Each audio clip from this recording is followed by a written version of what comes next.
Hi hello YouTube family, स्वागत आहे तुमचं आपल्या मिनी ब्लॉगमध्ये. आज आले होते बघा भावाच्या घरी. भावाने भरपूर आंबे आणून ठेवले होते. म्हटलं चला आता भरपूर दिवस झाले मनसोक्त आंबे खायला भेटणारे, त्याच्यामुळं घेतला एक आंबा आणि मस्त खायला लागली.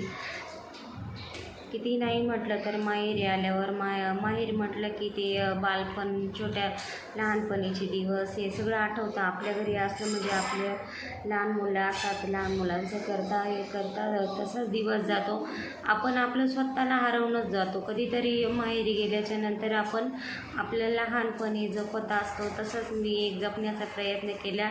जेव्हा मी माझ्या सासरी किंवा माझ्या घरी असते तेव्हा मग आंबा कापूनच खाल्ला जातो.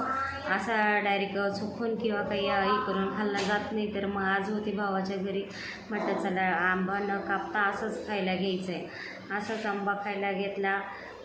एकदम मस्त वाटलं, कारण लहानपणाच्या आठवणी, जेव्हा आम्ही लहानपणी गावाला राहायचो, गावाला मस्त दाराच्या समोरच आंब्याचं झाड होतं. झाडाला पेकलेली कैरी खाली पडली का लगेच आम्ही पळत जायचं, उचलून आणायची आणि मस्त चोखत खायची. ते खरंच लहानपणीचे दिवस आता फक्त आठवणीमध्ये राहिले. लहानपणी गावाला होतो, बालपण लहानाचं मोठं आम्ही गावाला झालो, त्याच्यामुळं खूप एन्जॉय केला. खूप गावठी खाणं खाल्लं. परत काय म्हणता, गावठी खेळ खेळले. सगळ्या काही गोष्टी आम्ही गावाला केल्या.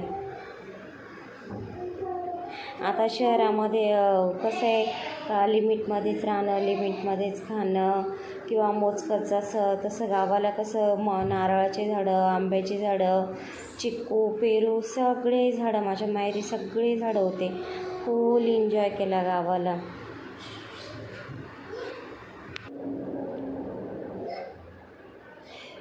लहानपण माझं एकदम मजेत गेलं, कारण मी गावाला राहत होते. दही, दूध, तूप, ताक सगळं काही भरपूर असायचं. आजी बाबांसोबत राहिलो.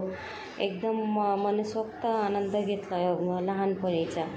पण एकदा काही मुलगी मोठी झाली, लग्नाला आले का लग्न करून देणे आणि दुसऱ्याच्या घरी जाणे हेच मुलीचं आयुष्य असतं.